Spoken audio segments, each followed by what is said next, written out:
Японский стиль в татуировке не только про маски и самураев.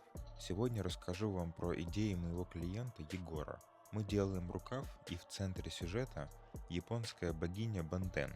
Она стала символом для творческих людей, помогая им раскрывать свой талант и выражать себя через искусство.